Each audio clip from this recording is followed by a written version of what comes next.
Student, welcome to my YouTube channel Edu Career Academy के platform पे आप लोग का स्वागत है।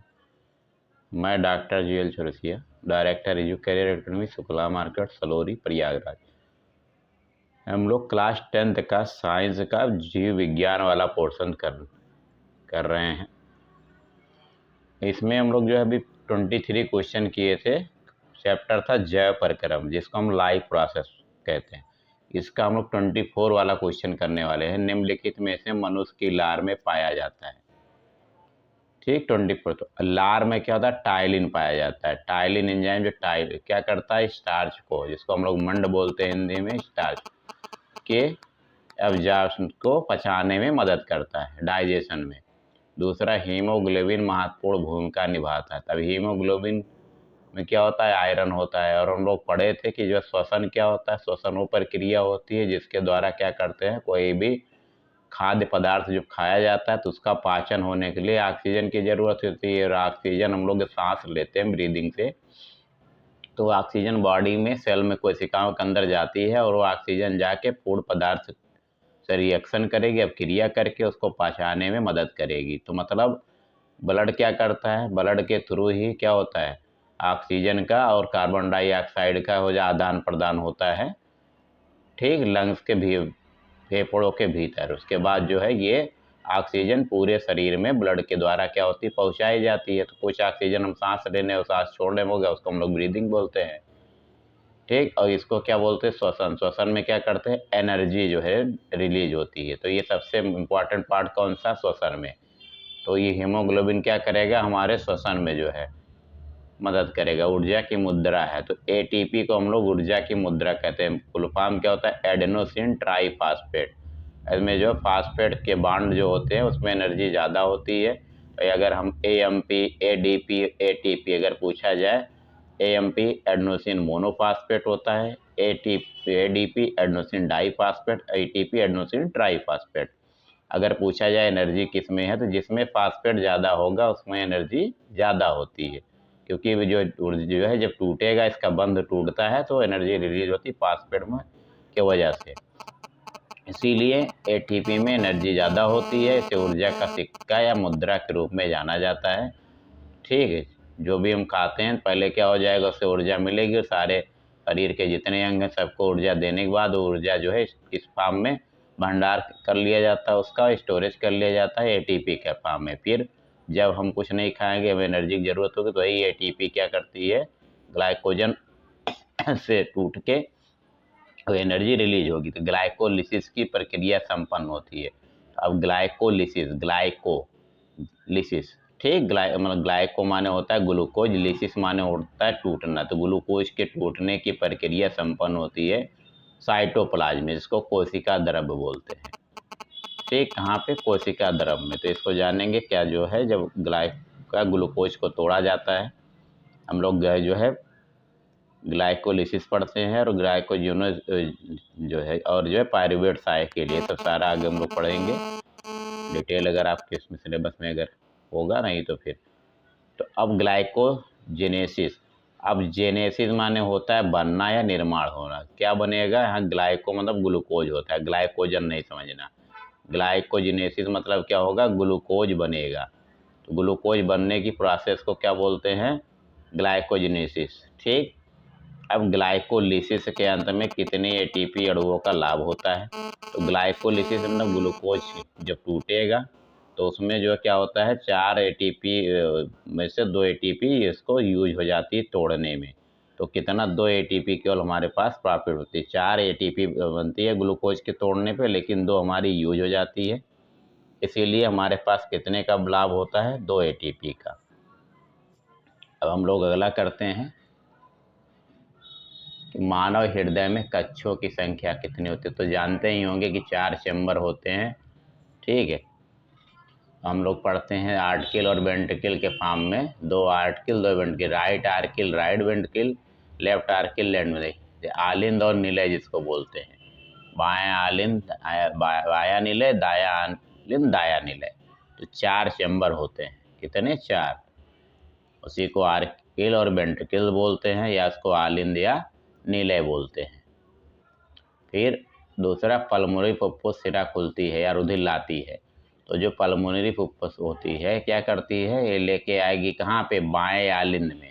आलिंद मतलब आर्किल्स में। जब ये लंग्स के अंदर क्या होता है, सारी चीज़ें जो है क्या, वो जब प्यूरीफाई हो जाएगी, ऑक्सीजन मिलेगा तो ला के आर्किल में जो है खून लेके आया जाता है। उसके बाद वेंट्रिकल से फिर से सारे बॉडी पार्ट में इसको पहुंचा दिया जाता है। तो बाएं आलिंद में आके ये लाती है।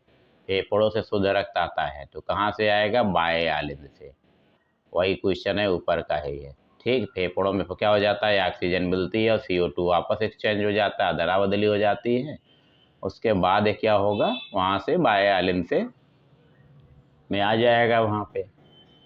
अब शुद्ध रुधिर को शरीर के विभिन्न भागों में ले जाती है। शरीर के विभिन्न भाग में ले जाएगी, मतलब हार्ट से, दिल से पंपिंग के बाद और जाए तो इसको बोलते हैं महाधमनी होती है। ठीक, कौन सी होती है, महाधमनी। ये क्या करेगी, जब शुद्ध हो जाएगा खून तो हार्ट से पंपिंग होगी और ये हर भाग में पहुंचाई जाएगी, तो इसको बोलते हैं महाधमनी। और कौन से शुद्ध रुधिर प्रवाहित होता है, देखिए धमनी में हमेशा जो है क्या होता है, शुद्ध रक्त होना चाहिए। ठीक, और सीरा जो है क्या, सीरे में जो है जो क्या होता है, वो अशुद्ध रक्त बहता है। लेकिन एक अपवाद है इसमें। ठीक, कौन सा, ये पल्मोनरी है, जो श्वसन की वाली होती है लंग्स में, फेफड़े में, वहाँ पे एक पल्मोनरी वेन्स होती है। ये क्या करती है, इसमें शुद्ध रुधिर प्रवाहित होता है, एक अपवाद है ये।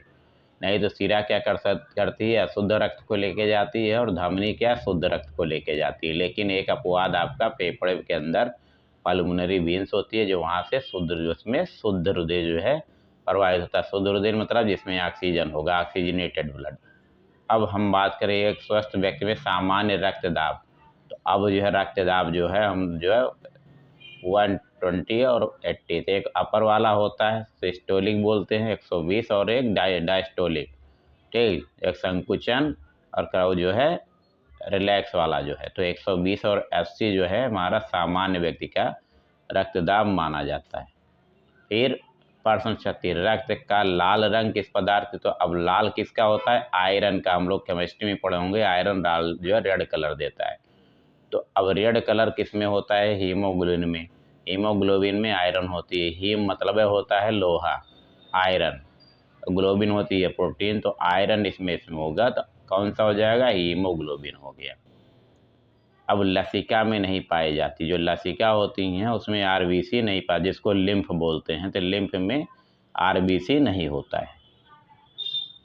फिर अगला, पौधों में पत्तियों तक जल एवं खनिज लवण किसके द्वारा स्थानांतरित होते हैं। पौधों में जल का परिवहन होता है, तो किसके, जल कौन लेके जाता है, जल, और खनिज कौन लेके जाता है, जाइलम। कैसे याद करेंगे, जल, जल, जाइलम। और 39 क्वेश्चन अगला, पादप में जाइलम उत्तरदायी, वही वाला सवाल है। तो जल का वहन और खनिज का वहन दोनों होगा, अगर दिया हो तो दोनों। अगला क्वेश्चन है 40, तो फ्लोएम द्वारा भोजन का स्थानांतरण होता है। अब जो फ्लोएम क्या का भोजन का स्थानांतरण क्या होता है, सुक्रोज के रूप में, या जो कार्बोहाइड्रेट होना चाहिए था और कोई कार्बोहाइड्रेट दिया नहीं है, तो इसमें कार्बोहाइड्रेट में क्या हम लोग लिखेंगे, जो है सुक्रोज। सुक्रोज दिया, सुक्रोज कार्बोहाइड्रेट। कार्बोहाइड्रेट क्या होते हैं, जिसमें कार्बन, हाइड्रोजन और ऑक्सीजन के बने हुए यौगिक होते हैं। अब पौधे में भोजन का स्थानांतरण होता है, तो भोजन के लिए क्या, फूड होता है। याद कैसे करेंगे, फूड को फा से आता है, फा फ्लोएम होता है, फूड के लिए कौन सा होगा, फ्लोएम हो जाएगा। ये वाला सही होगा आपका, फ्लोएम हो जाएगा। दूसरा, डिक्सन और जौली संबंधित है। तो रसारोहण, रसारोहण मतलब होता है जो कि बहुत सारे जो है जूसेज, अलग अलग इंजाइम्स और बहुत सारी चीज़ें बॉडी के अंदर प्लांट्स में होती है, वो क्या करती है, बॉडी के अलग अलग पार्ट में चढ़ना, उसको ऊपर जाने को क्या बोलते हैं, रसारोहण बोलते हैं। ठीक है, एसेंट ऑफ सैप इंग्लिश में बोलते हैं। निम्नलिखित में से कौन सा त्वचा का कार्य नहीं है, तो अब त्वचा संवेदना के लिए, सेंसेशन, ठीक है, प्रोटेक्शन के लिए भी है और उत्सर्जन के लिए भी जिम्मेदार है, क्योंकि पसीना वगैरह निकलेगा। सुरक्षा मतलब जो है क्या करती है, स्किन हमारे जो है प्रोटेक्शन का काम करती है, और ये लैंगिक लक्षण इसमें नहीं होगा। अगला है, मनुष्य में दुग्ध ग्रंथि या स्तन ग्रंथि रूपांतरित रचना है। कौन सी त्वचीय ग्रंथि या स्तन ग्रंथि के रूप में परिवर्तित होती है। तो जो तेल ग्रंथि होती थी ये किस में कन्वर्ट हुई हुई से बनी हुई है? दुग्ध ग्रंथि, तेल ग्रंथि से बनी हुई। अमोनिया का यूरिया में परिवर्तन करता, तो जो अमोनिया से यूरिया साइकिल बोलते हैं, इसका conversion of ammonia to urea, ठीक, इसको जो है बोलते हैं यूरिया साइकिल बोलते हैं। ये होता है लीवर के अंदर, यकृत के अंदर। मनुष्य में वृक्क एक तंत्र का भाग जो तो वृक्क क्या होता है? किडनी बोलते हैं। किडनी क्या करता था? ये सब उत्सर्जन से संबंधित है, फिल्ट्रेशन हुआ है, उत्सर्जन से संबंधित है। बोमेन संपूर्ण भाग है। तो अब ये भी जो बोमेन संपूर्ण भाग याद कर लीजिएगा, इंपॉर्टेंट है, डायरेक्ट याद रखिए। किस में मिलता है? वृक्क नलिका में, किडनी की जो नली होती है उसमें मिलेगा। गर्मियों के दिनों में किस कारण दोपहर में पौधे मुरझा जाते हैं? उसको बोलते हैं विल्टिंग। वाष्पोत्सर्जन अधिक होगा, मतलब स्टोमेटा से पानी की मात्रा, हीट की वजह से धूप पड़ेगी, पानी ज़्यादा बाहर निकल जाएगा स्टोमेटा से। इसको बोलते हैं वाष्पोत्सर्जन की अधिकता के कारण। कूपिका या वायु कोष्ठिका कहाँ पाई जाती है? तो वायु कोष्ठिका कहाँ? फेफड़े में ज़्यादा मिलेगी। अगला क्या? कोशिकीय परिक्रमों में ऊर्जा मुद्रा है। तो अब ये क्या? एटीपी होती है, पहले भी आया, अभी हम लोग पढ़े हैं। एटीपी का एडेनोसिन ट्राइफॉस्फेट को बोलते हैं।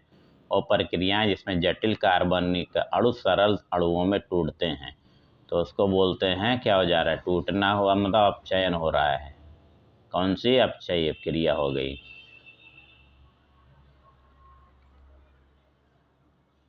कार्बनिक अणु सरल अणुओं में चेंज होते हैं। पित्त रस का श्रावण होता है, पित्त का संश्लेषण। पित्त कहाँ बनता है? बनता लीवर में है, लेकिन जाएगा वो स्टोरेज होता है पित्ताशय में, केवल जल में घुलनशील है। तो हम लोग पढ़े थे क्या?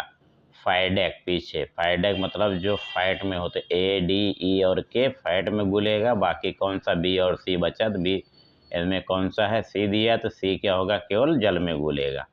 चर्मदाया पेलाग्रा बोलते हैं, ठीक है। स्किन की डिजीज होती है, ये किस विटामिन की कमी से होगी? B5।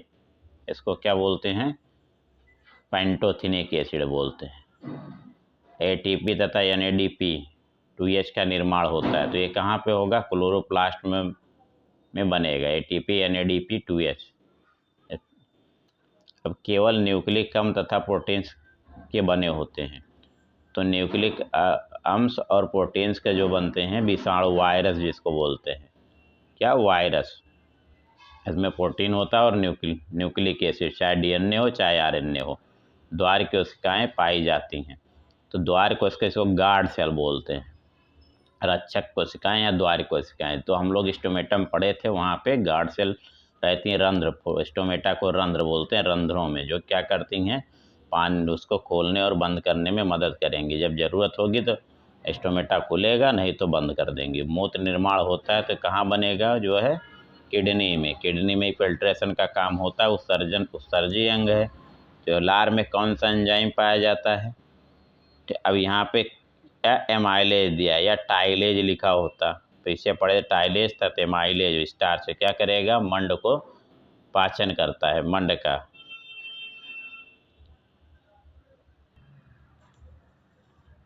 प्रकाश संश्लेषण परिक्रम के दौरान क्या नहीं संश्लेषित होता है, क्या नहीं बनता है? तो प्रकाश संश्लेषण में CO2 नहीं बनेगा, क्योंकि CO2 तो यूज करते हैं प्लांट। किण्वन के बारे में निम्न में से कौन सा कथन सत्य नहीं है? ये ऑक्सीजन की अनुपस्थिति में होता है। तो ये फर्मेंटेशन क्या है? एक क्रिया माइटोकांड्रियम संपन्न होती है, ये गलत है। माइटोकांड्रिया में फर्मेंटेशन नहीं होता है। दूसरा, वो जैव प्रक्रम जिसके द्वारा हानिकारक पदार्थों का निष्कासन शरीर से होता था। हम लोग क्या, किसी चीज़ का निकलना उत्सर्जन बोला जाता है, तो क्या हो जाएगा? उत्सर्जन हो जाएगा। फिर हम बात करें प्रकाश संश्लेषण के दौरान निम्न में से कौन सी एक क्रिया नहीं होती है? तो क्लोरोफिल द्वारा प्रकाश ऊर्जा को अवशोषित करता है, ये तो होता ही होता है। प्रकाश ऊर्जा को रासायनिक ऊर्जा में बदलता है, ये भी होता है, क्योंकि कार्बोहाइड्रेट बनेगा। दूसरा, कार्बन डाइऑक्साइड का कार्बोहाइड्रेट में अपचयन, ठीक है, ये भी बात सही है। ग्लूकोज का पायरुविक अम्ल में विखंडन ये नहीं होगा, ये किस में होता है? ये होती है क्रिया आपकी ग्लाइकोलिसिस की, जो पढ़ते हैं। अब आखिरी क्वेश्चन इसमें, इस चैप्टर का, निम्नलिखित में कौन सा जोड़ा प्रकाश संश्लेषण की प्रक्रिया में प्रयोग किया जाता है? तो इसमें जल एवं कार्बन डाइऑक्साइड यूज होता है, प्रकाश संश्लेषण लाइट होती है। तो ये 64 क्वेश्चन थे। पार्ट 1 में जो है 23 क्वेश्चंस कवर किए थे, उसके आगे के क्वेश्चन इसमें कवर किए गए हैं। Please like share subscribe to your friends, अपने दोस्तों मित्रों को शेयर करिए। इसमें एक्सप्लेनेशन के साथ हम लोग चीज़ों को कर रहे हैं, उसके आगे हम लोग नेक्स्ट चैप्टर का करेंगे अगले वीडियो में। थैंक यू फॉर वॉचिंग, धन्यवाद।